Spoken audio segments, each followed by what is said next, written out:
Donnie Gov, what's going on? I didn't do the transition to my screen, so give me just a moment to do that, guys. Sorry, I'm just getting off of work, so I'm a little bit further behind. But we do have some exciting news. Football continues, and Gov and Donnie will give their opinions in just a second. But I gotta admit, guys, I was I was gonna watch the XFL anyways. Like I watch all the USFL. I've watched Canadian Football League. I even tried Marshawn Lynch's at home virtual experience with Johnny Manziel and Terrell Owens and Chet Ochocinco. Like I will try any sport that I feel like has an edge. But I'm not gonna lie, the XFL was not just an edge; it was sharp, and we had a lot of sharp people join us last week, including Jay, who let us host on his Discord channel. So shout out to that as well. Again, he's longing to do it again this week. But I think we can only continue to sharpen our skills as these players do as well. Gov, Donnie, what was your initial thoughts from week one? I mean, I enjoyed the end of the games, most of them, but a lot of it I was actually not. I was kind of bored of it, like just watching a lot. There was a lot of pressure, I felt like, throughout the games that I watched anyway, and really paid attention to. And the miscommunications from the offensive line is something that we hit on a little bit last week, and it really showed from what I saw.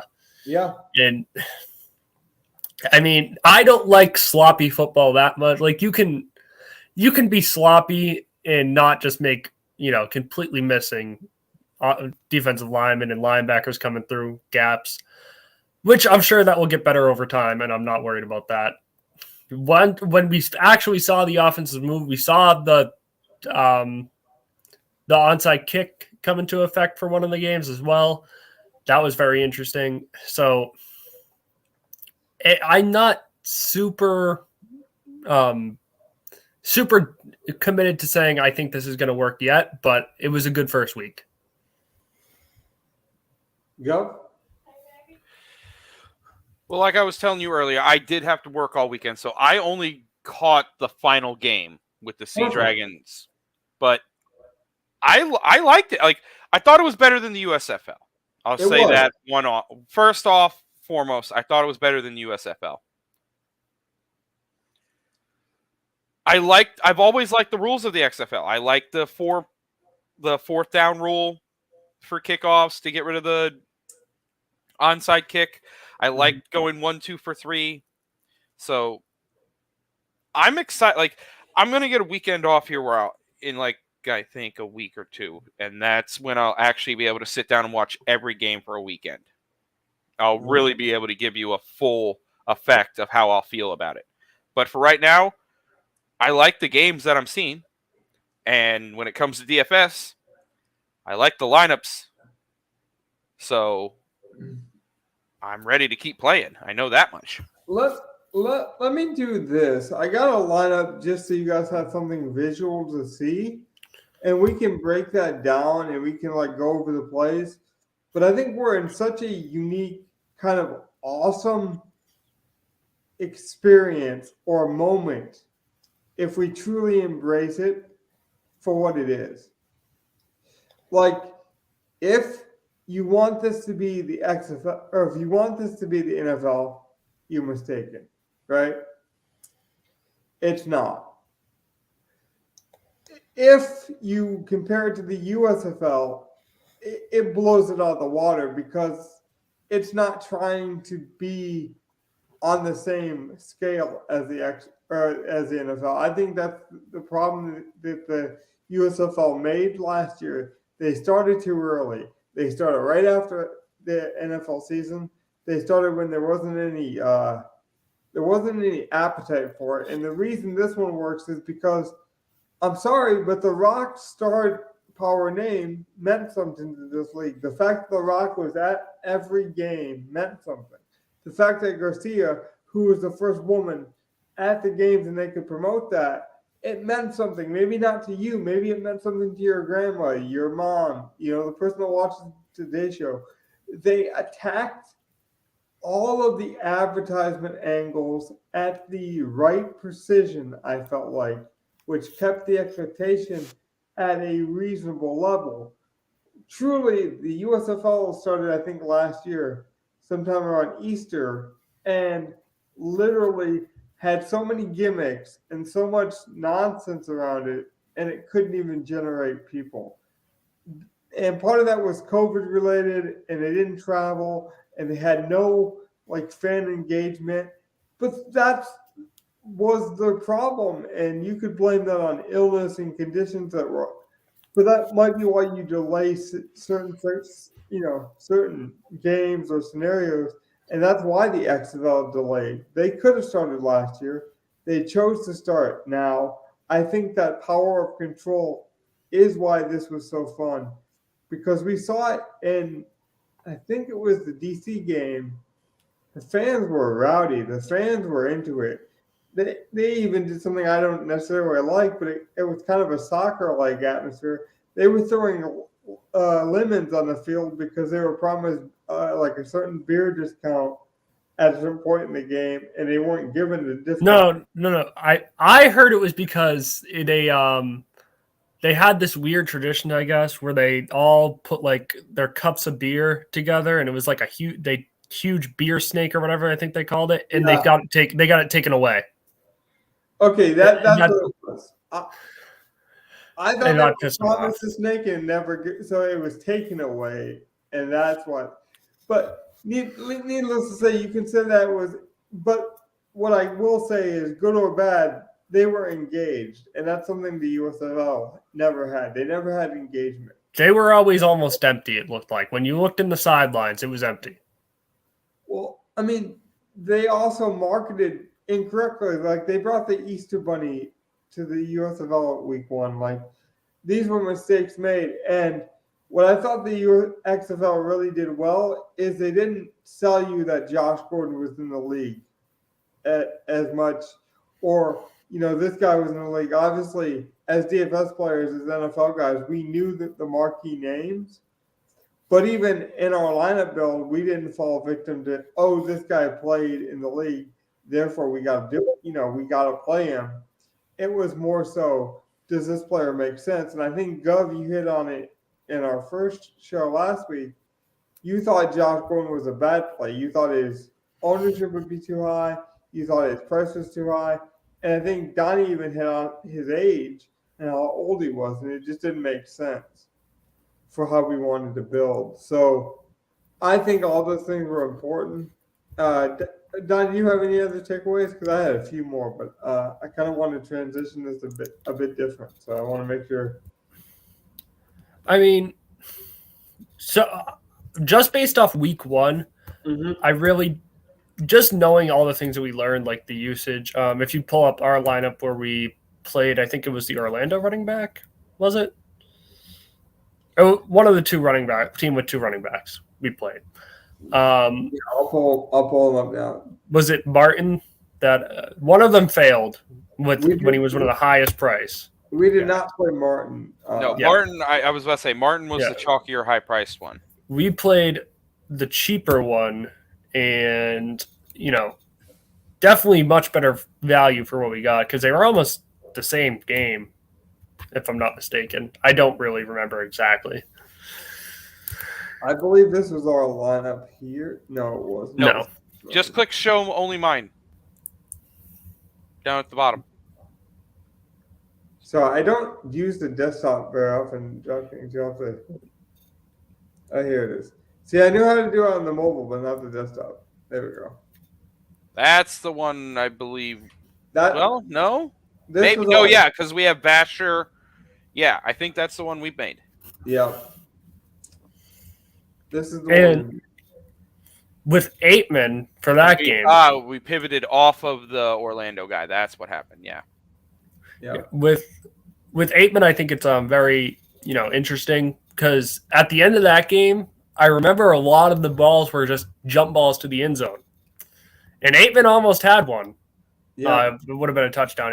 I think it got knocked out of his hands. It's been a bit since that game was on, so memory might be missing up there. But there was a couple jump balls to Aitman, and then there was the other receiver. I can't remember his name. another big-bodied guy that stole the touchdown at the end of it.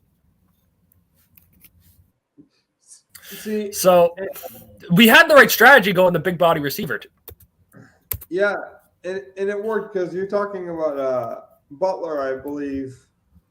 It was the Butler. 6'2" Yeah. receiver from the Battlehawks, who also caught a touchdown in week 2 already, playing on Thursday.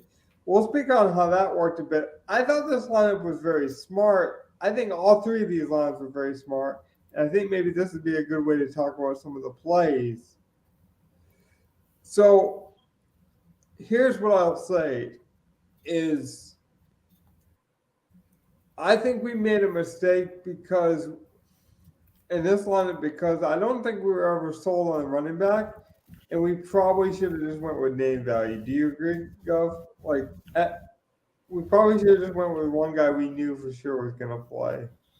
Week 1, probably it wasn't the right, because what we did end up doing was taking a shot on a former wide receiver turned running back, Right, and that's what stacking him with our guy, right. which in itself is not a horrible thought process, but you're right. Week 1, we should have just tried to take the guys we knew were going to play. Because to be honest, outside of the 3 or 4 running backs and they were all known, no one else really broke out.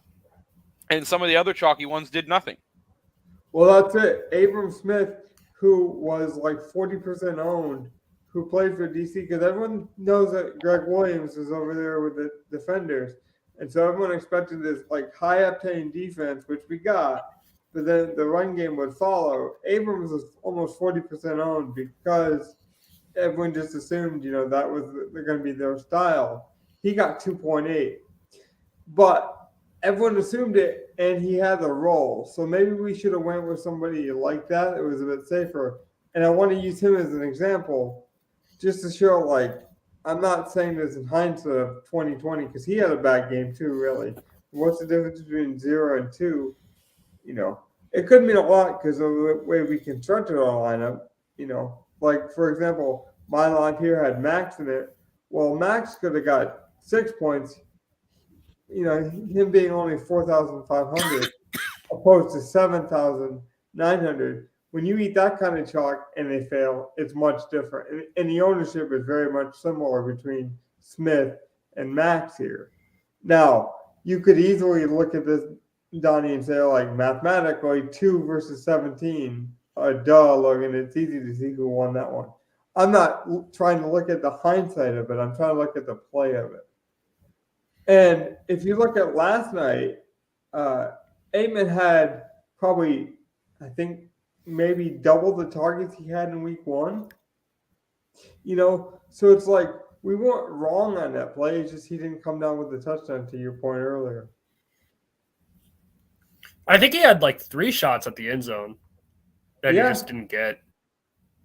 I could be mistaken on that, but I'm pretty sure he got a couple shots at the end zone that game at least. Well, I mean, look at this. Cody Lattimore, right? I mentioned him on the show in week 1, and I purposely did that because I knew it was a long shot. It was a long shot because he hadn't been with the team that long, right? But the talent was there.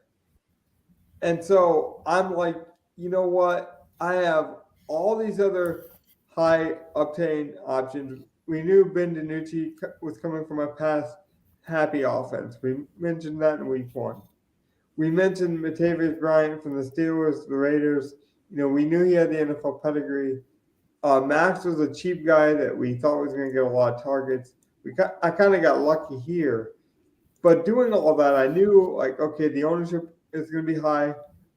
I need to make myself different, right? But if I make myself so different, then I can eat the other chalk. I can take the defense, and I can take Matavius Bryant and even Josh Gordon here, and and be fine and win money. This is my most profitable lineup, and I just want to mention that because that's just a way to do it. You can eat chalk, and Gov will talk about this with any sport.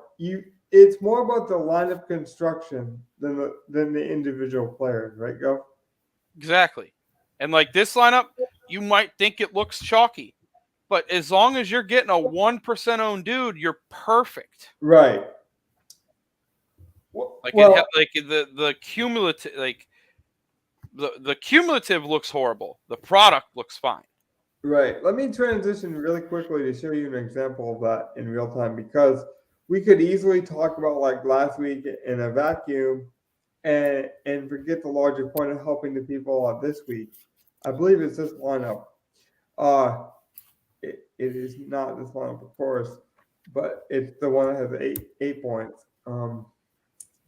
But so Brian Hill got ruled out late in that game. So it's similar to the Martin situation we talked about last week, where with Martin got ruled out, or sorry, the Orlando team, I can't even remember their name. Orlando, they were bad. The worst team in the league is what I call The them. Guardians, yeah. Yeah, they need a lot. They need some guardrails is what they need, Govs. I mean, they're honestly the worst team. If anyone has a sportsbook open, I'd bet against them this week. I think the Brahmas are going to handle them quite easily. But when Brian Hill, who obviously is an NFL name, gets ruled out late, and the Battlehawks only have 2 running backs, I'm like, you know what? That game could easily go bad, Donnie. And when a game goes bad for a team who has a late scratch and injuries, it's mostly going to become a pass-happy game. So I took the pass catcher in that game. So I took Durant. 3.3% owned. He got 8 points. Okay? I just want to mention that because you knew it was also 3% owned? Brian Hill. So you could say, well, that's only 3%, but that's 3% of people that took a 0. And if they were just paying attention, they didn't need to do that. So there's a lot of great edges to gain this week. So why don't you talk about that? Like, what are some things that you learned from week 1 that you think are definitely applicable for week 2? It doesn't even got to be a specific game, because I know we missed Thursday, but I do think we can still help people build a lineup with that kind of mindset. I mean, just seeing the amount of snaps certain players are getting is very interesting. I forget what team it is, but the team with Derek King, the quarterback, he had 8 rush attempts, 2 pass attempts, a very Taysom Hill-like role. We knew he was a good athlete, so I wonder if that's something that we look for the whole season long, just for him to sub in, come in for a quarterback sneak, get a touchdown. In a league that we haven't seen many running backs, pop off, do anything too special, that's a valuable play where you could just at least get some rushing upside, and there's still potential at passing. Make sure you put a pin in that, Donnie, because I want to come back to that, because I do got a larger point on that. But I want to make sure Gov gets his fair share here. Gov, do you have any initial takeaways from week 1 that you want to make sure that people know for week 2? Well, like I said, I only got to watch the last game, so I don't really have a major takeaway, except that let me ask it this way then. Again, I only can speak on those 2 teams that I got to watch, and Greg Williams looked like he's running his kind of defense, and I like the Sea Dragons offense. Yeah. I do like that heavy pass offense.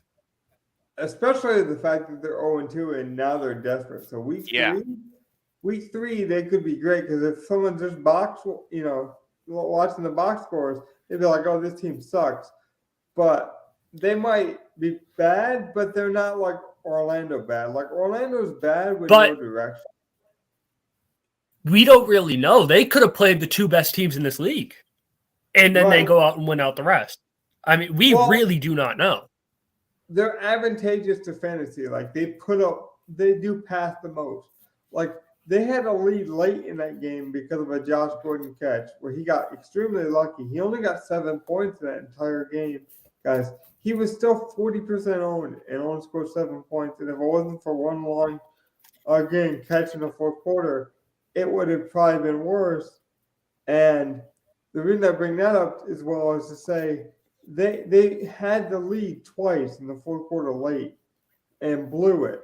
Now, is that does that change the fact that they're 0-2? No, but if you look at that team, they pass the ball a lot. They go for 3. They could easily win for 1 or 2 and maybe won that game, but their coach loves to be aggressive. That's way more advantageous, even if they go 0-3 next week, than playing an Orlando team that just wants to run the ball like it's 1940s, and they have no good defense. Like, that team is just a fantasy wasteland. So you got to know the difference between a fun fantasy team and just a bad overall traditional team. Because I do think there's a difference. Well, I mean, how often do you think, like, Seattle scores 18? So I think they scored 18 in both games. That's a low score from what we'd obviously expect from other leagues. Do we think the scoring gets any uprise later in the season, or are we going to have a more low-scoring league because of the offensive line? Or are we going to have to wait a season to see the offensive lines progress? Well, Donnie, I would tell you this. I think a lot of people overvalue the USFL in the terms that everything in the USFL hit the under. Like, everyone expected, these defenses will be bad. This is just like a bad version of college, right? So there's going to be like 40 to 50 games, scores, like Division II football, just like scoring up and down. And all the unders hit that year. And what happened was a lot of teams in the USFL that first year end up running the ball a lot. And this league was totally opposite. The XFL was all about passing. You have the 3-point conversion, okay? Then you have the 4th down rule. And then another thing people don't talk about is you can challenge anything. You can challenge a face mask call on this league. So whenever you have this many options for scoring opportunities for coaches to make decisions, I think the scoring total is going to go up. But I don't necessarily think that means like the running back, scores go up. You could see more defensive scores. I just think over-unders will go up. But I can't narrow that down to say, there'll be more passing or there'll be more quarterback yards. It'll just be more high-octane offenses or even scoring in general. Could be, we see a lot of takeaways in this game. I think Ben DiNucci has like more fumbles than most running backs in this league, and he plays quarterback. He's just been terrible at, taking care of the ball. Well, the offensive lines have been very bad. So, right. And that's not even to say that the offensive linemen are bad. It just takes time with an offensive line. Right. It takes a lot of time and a lot of practice together. So you guys got numbers, right? Because I'll explain why I haven't really looked at the numbers too much. I have numbers. I have stuff pulled up, yes. So of the stuff you have pulled up, if you were just going to take a robotic look at it, what's the most impressive stat that sticks out to you initially? Because I haven't looked at it at all, so like you can teach me. I do have one, but I don't know which team it is, so I'm just going to take a second to find it. It's okay, because I watched every second of the XFL, so I didn't want to get skewed by the numbers. I understand their value for someone like Gov who didn't watch all the games, but I did. And so I'm afraid of capsizing my knowledge for the sport and over analyzing it with the numbers and just my viewing eyes. So I didn't look at the numbers. So this should be a fun little experiment we have here. Yeah, I'm just trying to figure out the team. Yeah. Yeah, you're still looking. So Gov, do you have yours? Like what eye-popping stat is like, oh, we need to pay attention to this?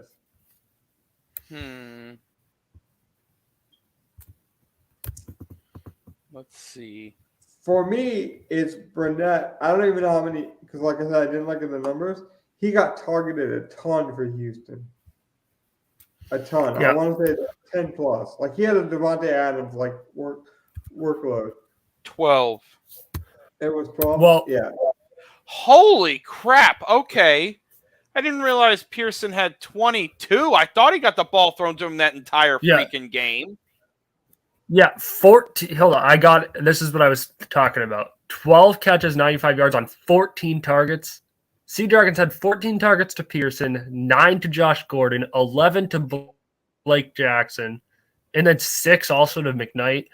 Now, I don't expect the same guys to be getting – well, Pearson might stay up there and Gordon might. But I think these numbers can fluctuate between this team a lot, like who's going to get the targets what night. But it's going to be important to see that this we already hit on the fact that they're a pass-heavy team, that the Sea Dragons, man, they are – and it's not just a couple guys either. There's a decent chunk of guys getting a good amount of targets, and then there's also the one-off guys getting 1 target, 2 targets, 3 targets. I just want to mention quickly, Pearson's numbers were inflated because they are kind of off of Gov's numbers. They are cutting last night's game. He's done enough to earn himself a spot on the NFL roster, at least in the preseason. He had a 58-yard reception last night where he didn't just catch the ball. It wasn't like a Austin Pearl kind of situation for the Battlehawks where you catch the ball and fall down, Cole Beasley style. This guy has some burst. He's definitely earned himself an NFL career, I think. At least preseason-wise, I'll say that. Yeah. In 2 games, Pearson's had a total of 22 targets. Yeah, that's what was pointing out to me. That okay, that's a consistent passing game receiver. If we were playing in the NFL, I want the 11 catch a game or 11 target a game receiver every freaking week. Yeah, he reminds me of Brandon Cooks. A guy that had a nice game, Sal Cannella, 7 catches, 70 yards, but 8 targets. So, easily those 8 targets can be less. Also, or less consistent catching. I'm glad you brought him up, Donnie, because I brought him up in week 1. I know Gov did as well because we both watched the USFL, and we knew he's got the long hair, he's got the vibe, he's got that kind of outlaw vibe to him. He's a cool customer, right? Both on the field and off. But one thing the box score guys are going to do is they're going to look at touchdowns. They're going to look at who was targeting it. Cannella did all that without receiving a single touchdown and playing a position where tight end isn't utilized as much. I think he could have a big week 2, and his price has not reached that level of production yet. Just imagine what his numbers would if he scored 1 touchdown. I think I said this before. My favorite running back in this league, Kalen Ballage. I know he had 20-something carries. I don't know exactly what it was at the end of that game. I do know that one. It was 4. I do know that one. Yeah. I thought he was, one of the better running backs coming in. He didn't average much yards per carry, if I'm not mistaken, but we thought he was going to be at least minimum the power goal line guy. He got the workload, and it wasn't close. So I think that's something to pay attention to running back wise. I don't know what his price would be this week. But it's not high enough, Donnie, but I will say this. Jock Patrick, his backup, also saw a decent amount of usage, and I would say is at least a starter quality running back in this league for any other team. They truly, I might think, have the 2 best running backs. I put him ahead of Brian Hill. And I really would. Patrick. I pulled it up as well. Ballage also had 4 targets in this game too. So it's our type of running back where he's getting targets out of the backfield and he's getting a workload. That's a guy I would like to play and keep an eye on consistently for the remainder of the season. I have a lineup with Ballage in there where I am playing the Brahmas defense and Ballage. The only difference is in this lineup, I changed it to Durant because I just saw an opportunity cost there where I had to take the chance.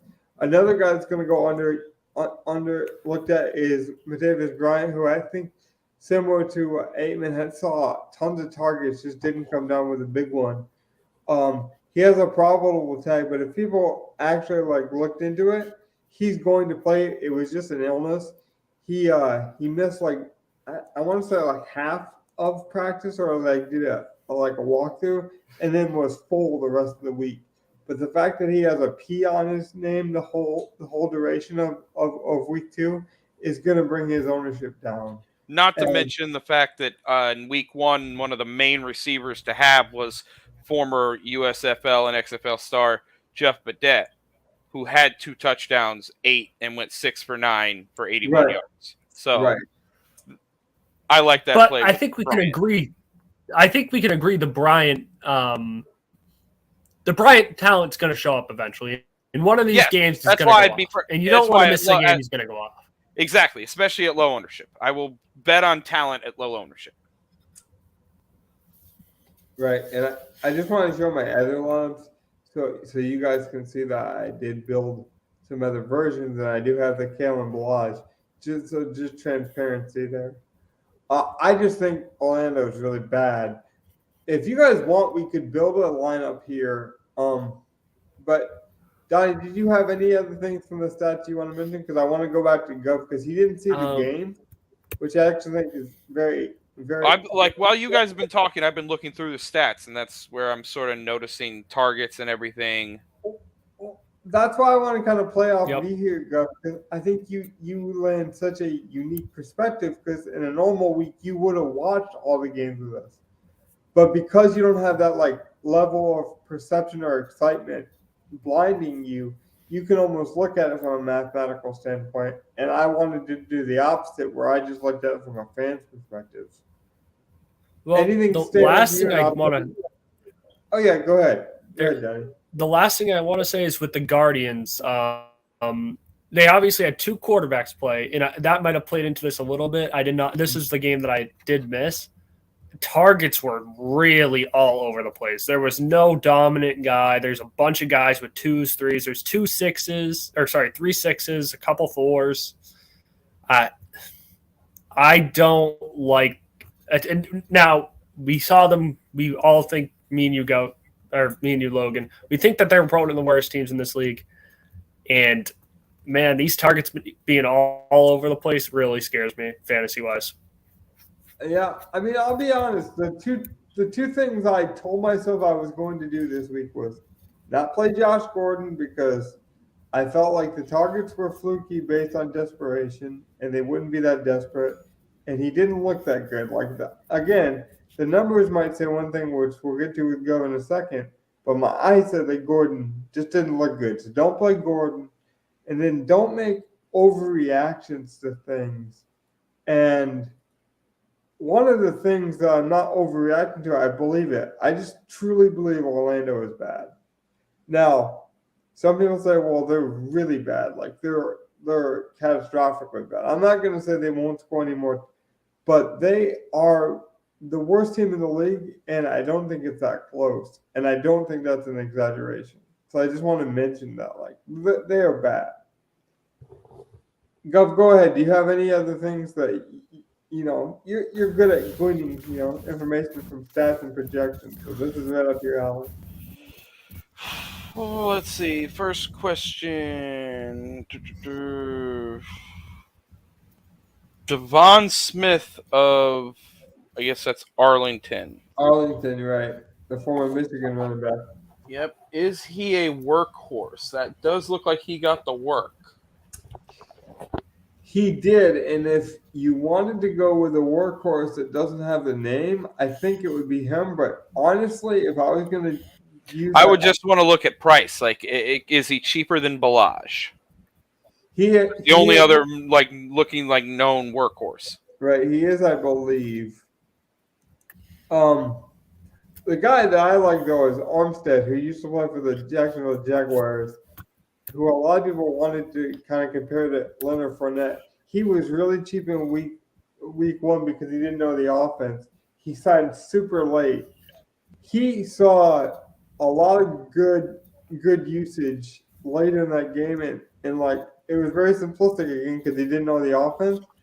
That's the guy I would take a chance on in week 2 because he's still really low owned and he has that NFL pedigree a lot more than Smith. But that would be me personally.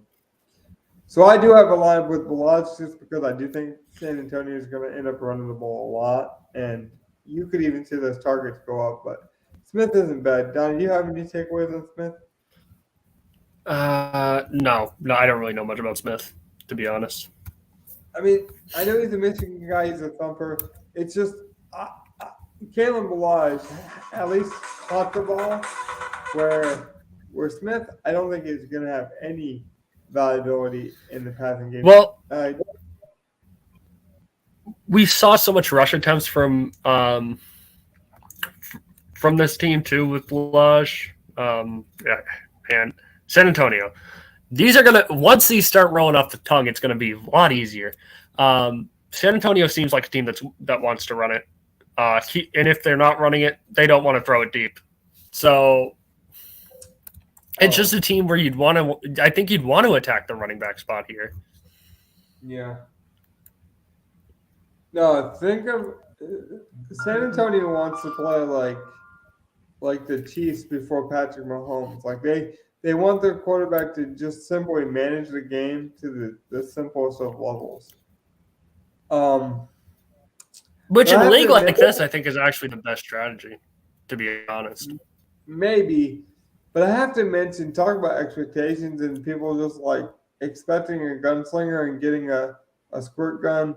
Paxton Lynch, I think it's safe to say we can securely say he's not the guy. He's not been benched in every professional situation he's ever been a part of, including college. NFL, CFL, XFL, USFL, and did you say college too?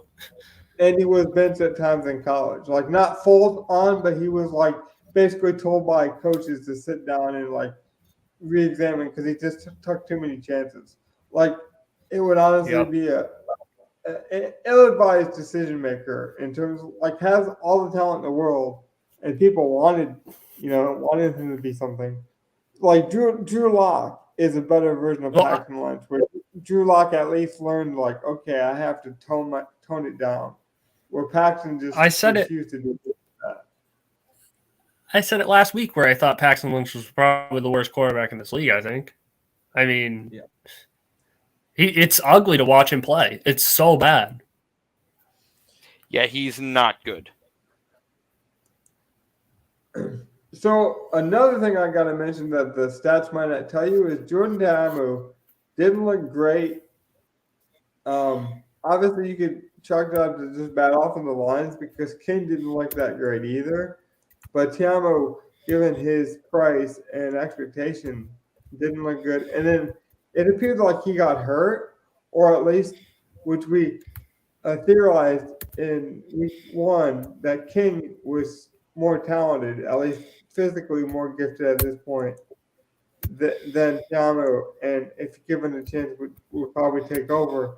We might see that in week number 2, and that's why I have Brandon Silvers in my other lineup, because if we find out King was going to play, I would pivot that lineup immediately over to him, because Silvers and King definitely play that Sunday slate. So if you guys have the guts or the fortitude like I did, I'm basically punting the first game, didn't play Ben DiNucci for the fact that I'm either playing King or Silvers in all my lineups. And I'm waiting until Sunday to make that determination. We saw a King rushing touchdown. He had 8 rush attempts. Like he's going to get on the field, I think.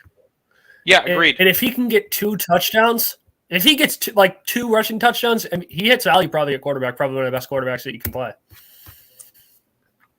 I still would. I don't see a problem with it.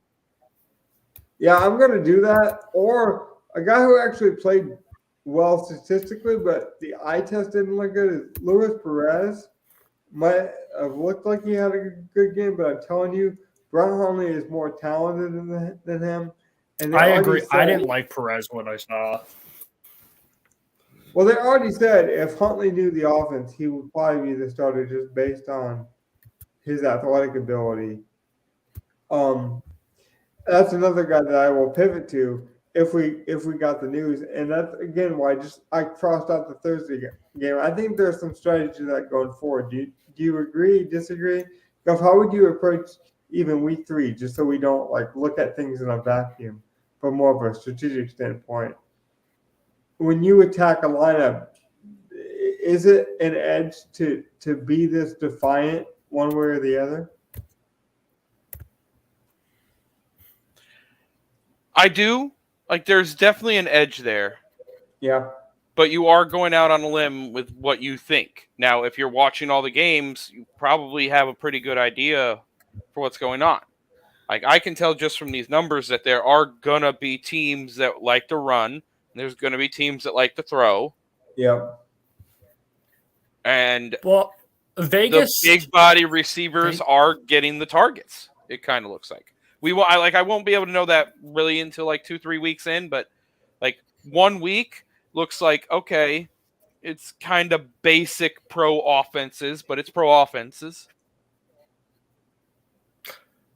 Vegas, I want to say as well, it was up, what was it, 14-3 and at halftime, and they only had 15 total rushes that whole game. So I think Vegas running backs is like a must avoid, at least for the time being. Yeah. So what I was gonna do though is see if there was a Saturday Sunday lineup. There isn't. But what I did do is I do have this one lineup that has the defense already in it. So I would give us this lineup if we want to build, knowing that we have the Battlehawks defense already used up. But if we were to build this lineup the rest of the way, because every other position's open, would you guys have interest in doing that just for the people, just to give them a thought exercise? Sure. Yeah, let's go for it. I mean, that. I think I hit on. I think my favorite play would be Balaj this whole week. To be honest, I don't know how you guys feel about that.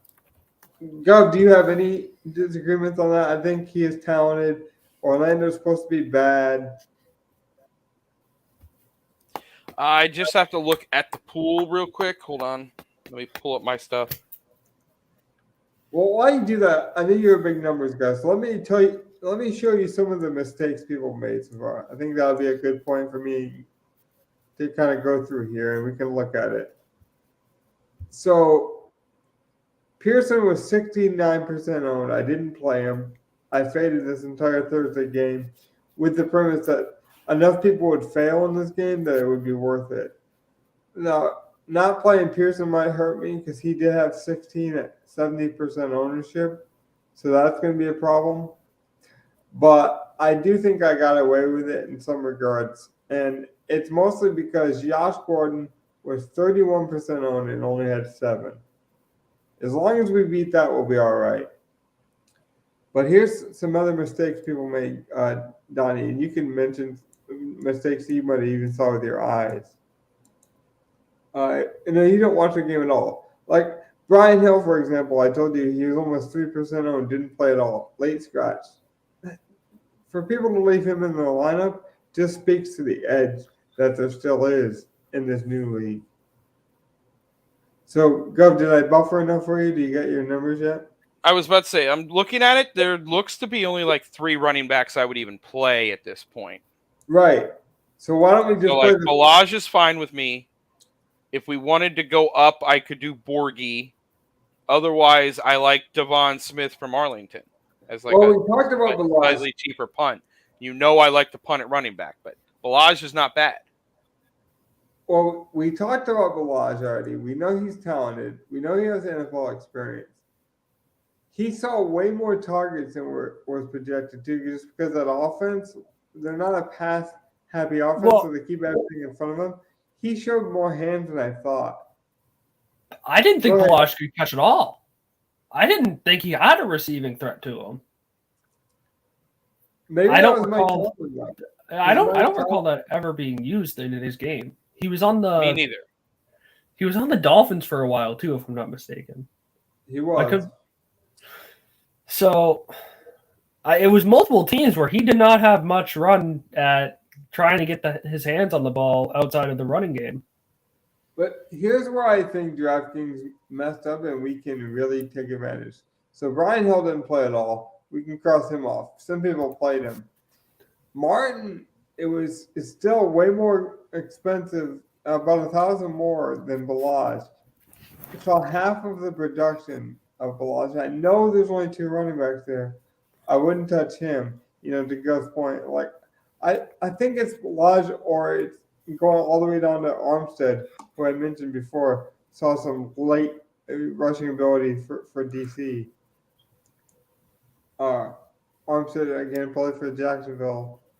Kind of a similar guy. Also saw some receptions as well. Borgie was interesting because this is why I want to get into this while we talk about these options, just to give people again that thought exercise. Is some people say, well, Borgie was lucky because he caught the passes, right? But we're talking about a PPR website where I don't care if you're a running back, you're a wide receiver, you're a tight end, you're a fullback. If you catch the passes and you get me points, that's all I care about. And they cruise in that game, so they're not going to use their pass catcher, to be run heavy when they don't need to, And if you think the game's going to be more competitive, why wouldn't you think, Borgie, who got the start, would get more work? So I wouldn't mind this play as well, but we want to go with Balaj for now. Donnie, any other takeaways or any other takes you have or pillars that you want to get in this lineup for sure? It could be a theory, it could be a play. I think we have to look at all the quarterbacks, but if there's a quarterback we're just not in love with, I kind of think there is upside to looking towards King's way. Man, I hope King plays. So are you okay doing what I already did then, where you leave in Silvers and then pivot to King if he plays? I'm not even talking like if he's named the starter. I think he's going to get on the field no matter what, I think. Well, there was another quarterback as well, Cole McDonald, where he also got not anywhere close to as much run. Yeah, he's Silver's backup. He played for Houston. Yeah, Cole. So, which, by the way, don't get fooled by DraftKings. This guy was inactive. Caleb, I believe, was inactive in week 1. So to Donnie's point, it is Silver's show. Silver's probably the best pocket passer in the league, I would say. Just doesn't have the rushing upside. And a good pocket passer is only good if their pocket's there. Right. That's the thing. And in this league, that's not guaranteed. If we found out that Huntley was available, I'd be very interested in Huntley as well. Because I truly do think by week 5, Gov, Huntley is the best. I think he is the best quarterback. He's paid the best. Like, that's the thing too, is they backed it up with his money. It's just he came in super late. So eventually he's going to be given the job. I just think so, over Luis Perez. So that does have me tempted, but we would have to know that by Saturday night. And right now, I don't think they've announced a starter. So, Gov, I'll let you break the tie. You haven't seen, you're unbiased, you're just looking at numbers. I trust your football instincts. So, King or Silvers or Huntley, I think, is where we're at. And or did you have another guy like? No, because I'll just run through it quickly. I think Jack Cohen's a very safe. We already went with the Brahmas run game. They don't really want to pass the ball too much. They want to play really conservative. He's more the Alex Smith type. I think Paxton Lynch is closer to Johnny Manziel at this point than an NFL quarterback. So I just think like eventually he might check out completely. If I was going to play anyone from Orlando, it'd be Dempsey. And then Drew, honestly, like everyone thought he'd be the young up and comer that Philip Walker type that like nobody knew but earned his stripes. He didn't look that great. I think Silvers is surprisingly good just because he did it in the USFL as well. But I'm okay going King here. And then if King doesn't play, then we go to Silvers, right? I don't see how I'm with Donnie. Like I don't see how King doesn't worst. We're playing a running back, a quarterback. Yeah, I was about to say at worst we're playing a how much is he even? I gotta find him. I can't remember what team. And not many people will have him. I can guarantee that. Well, because the problem is I don't like. I view this like live golf. Like I know the players that play on live, but I don't know like the team names. Like the I'm right with that. I have no idea what the team names are, to be honest. I know the cities so far, and that's it. yeah, King does play for Battlehawks, Sea Dragons, Defenders, Vipers, Brahmas, Guardians. I will say Roughnecks and the Arlington Renegades. There we go. Good job, man. I at this point I have a better chance of naming all the coaches. Like I will say this, though, the color scheme like fucking immaculate on the TV. Like the jerseys really do pop. I think that's going to be one of Gov's takeaways too. It's a pretty game to watch. Like the way the field's set up. And Gov, I got to mention, after we build this lineup, just some fun takeaways. Like I saved the bit of fun, the bit of laughter to the end. The fact that coaches and players are mic'd up has been really, really entertaining. They've really incorporated that very well in the XFL. You're going to really enjoy that. I truly believe that. And I mean, I'm assuming King's ownership projections are like 1%, probably. Oh, yeah, we can eat a lot of chalk at this point now, and we're gonna have all the salary in the world, so like we can do whatever the heck we want. So I really think this King plays a smart play because he's going to get work, and all it takes is one rushing touchdown, and we're looking fine. Now I'm trying to think like what's the best way to correlate this. So like if Derek King gets up. What are the two most likely scenarios for Derek King to have a good score? He rushes for over 100 yards. He's like well, no, I know like for him to have the 100-yard rushing game and to have like the 20 fantasy point game. What are the two most likely scenarios for that to happen? I think he could do a Taysom Hill like 70-yard pass and then have another run. So you think he can get there just on other stuff, and we're still going to see the other guy? We saw two pass attempts. It only takes one to get him there. One defensive mishap, and do you think do you think he gets there and Vegas does nothing? No. And I want to mention this. I do not like any running back from Vegas. So, like, if we're going to do a bring back, which I like. I was actually thinking about doing the double reverse stack. Like, if we're thinking Derek King does it, he's probably doing it running. I don't even know if I need one of his wide receivers. Let's get two Vegas guys on the other side. I was going to say that's not a bad strategy because I like their wide receivers. I like Jeff Burdett especially. And Geronimo Allison has seen NFL like targets. He even played for the Lions like last year. So like he similar to Josh Gordon without the ownership. See, and Burdett got the touchdown, so like I'd be willing to like take a shot on going Bryant and Allison and hope that one or both of them take most of the usage, or we could even just go with Bryant and Burdett and hope that they just are getting the usage like they were. Right. So what do you think? I would stack on Vegas' side. I think Vegas has talent. I mean, I'm with. Yeah, and then we can go chalk. Who do you like as your second receiver, Geronimo or Jeff? I think Geronimo. I'm going to pull this up, and I'm going to see if you guys know the correlation. I'm just going to leave this here until one of you gives me a guess. I have no idea. I'm going to keep rotating it and see if one of you can come up with it. I don't know any correlation there. Brett Hundley played with Geronimo Allison as a Green Bay Packer. I forgot when was Hundley a Packer? I don't. Not that. They didn't play with each other, did they? I'm pretty sure Hundley was a Packer, yeah. I know he was a Packer, but that was just recently. No, I believe they played. I could be wrong. Please. Hundley was the backup on Baltimore until they got Tyler Huntley.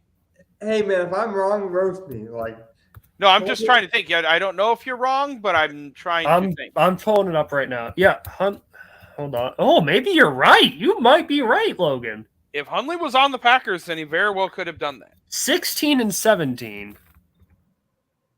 I believe they were drafted the same year, or similar. Like, and the reason I bring that up is because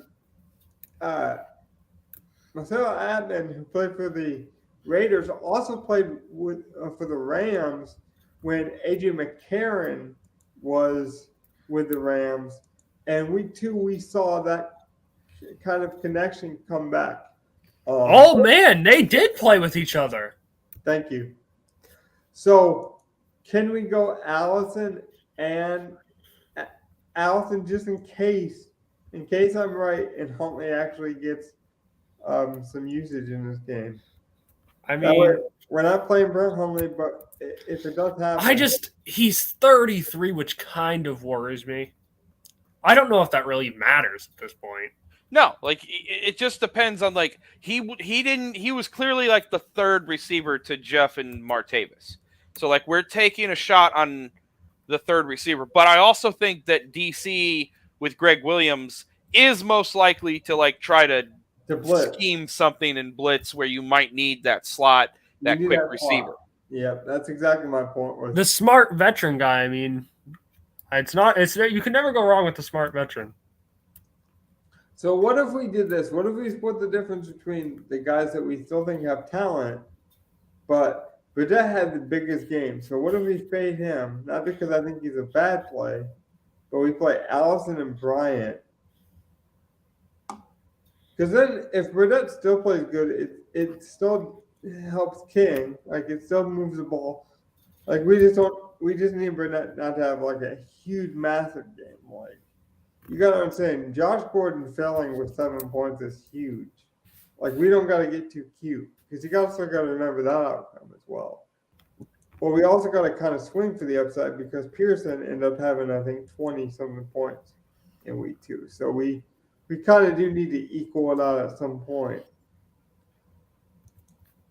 Yeah, I get what you mean. Yep. I don't know. I think that we can fade Burdett and be fine, to be honest. Yeah, I do too. Like if I want at least one of him or Bryant, but like as long as we have Bryant, I'm fine going Geronimo. Now, I personally think like with the short lineup like this and the way they have it, I think the next thing to do is just mini stack that Arlington Houston game for PMR. What do you guys think? There's a chalky play we can eat. I don't think he's going to be that chalky because he didn't score the touchdown. I really believe that. But he does get the volume. I like Canella. Sal's the guy. That's what I'm saying. People are going to look at the box and be like, all right, well, he got some targets, but he didn't see touchdowns. Like people are going to go to projections and just sort by touchdowns and be like, oh, Burnett got, 2 touchdowns. I don't know if that's the case. I just know he got like 18 targets, it seems like. So Canella, I think, is one of the best plays for what he could be and what he could still show you. Like, I think he has huge upside. Now, what does that leave us?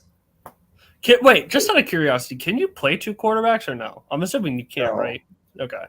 You could in a showdown situation, but that's it. Oh, here it is. I gotta mention this guy. This would be my play.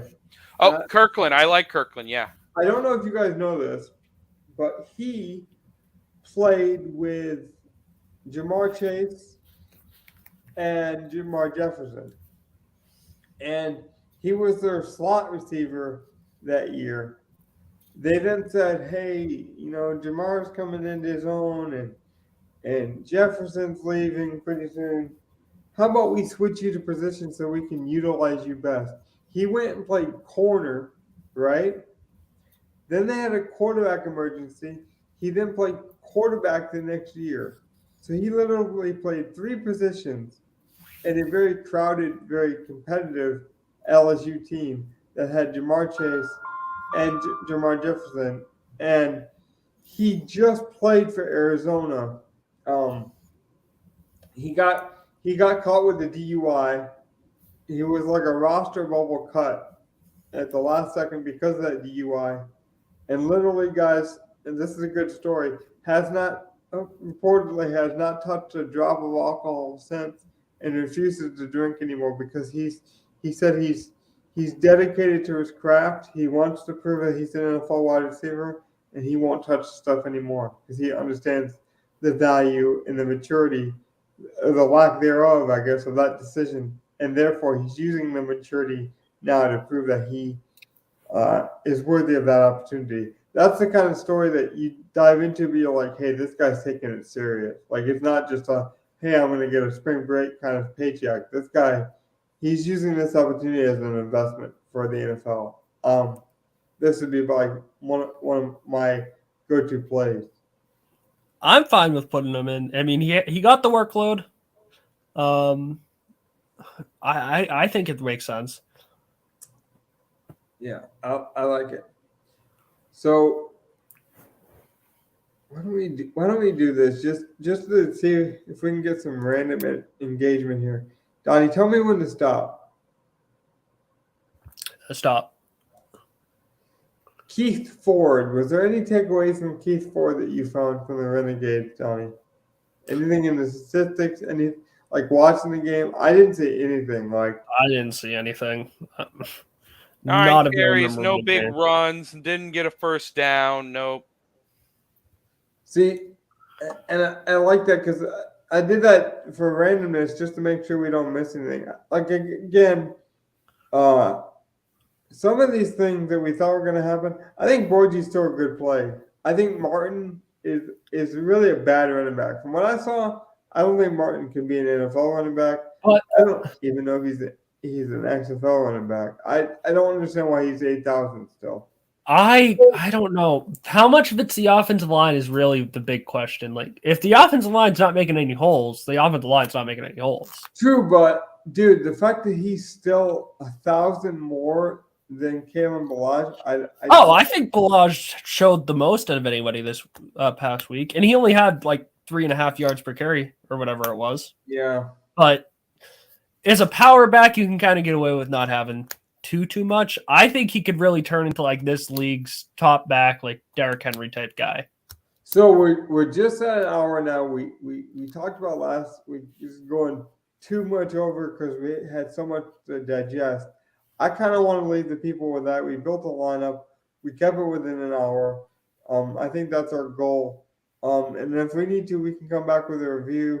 I want to talk about the NBA really soon, quite quickly. I think we're coming into the prime NBA topic. So maybe next week we can get on and shoot the hay about the NBA a bit and get on about that. Definitely. Any other things you want to mention, Gov? I'm going to be excited to get to see these games. Oh, I think you're going to be very happy. And I like this lineup we have, honestly. I do too. In fact, I'm going to change this. This is going to be. I have this theory where I only run 2 lineups in the XFL because like when you're right, you want to maximize being right. And I was right about Josh Gordon, so like playing it safer in some situations makes sense. I'm going to use this lineup and then my other lineup, and then that's it. This lineup is really good. I was really happy with our process here. Very very quickly, I just want to mention quickly because PFF has been going through a lot of changes. They've released some guys recently and other things like that. Fantasy football guy that just decided to take his talent independent with Ian Hartitz of fantasy football. He was released by PFF today per his request. He was not fired. PFF tried to say he was fired. He came out and said, no, I wasn't fired. It was a mutual agreement. They didn't want to keep me around. I didn't really want to be there because I felt like I could do more. I think Ian would be a great addition if he started talking more DFS. So if you guys hadn't heard that, go show the guy support. Whenever you go on your own, it can be exciting, but it can be scary. I know that as myself going into this podcast adventure. So good luck to Ian. Good luck to PFF. They're kind of going through a transitional stage. But whenever someone takes a chance on themselves, I always like to highlight it. So good luck to Ian Hardage, covers fantasy football and does it with a humorous mindset. I guess that's all I have for tonight. Stay safe as always. Hopefully, Gov gets to enjoy the games. Maybe we'll come on next week with some more breakdowns. But I've been really enjoying the act as well. Good night, everyone. Good night. Peace out.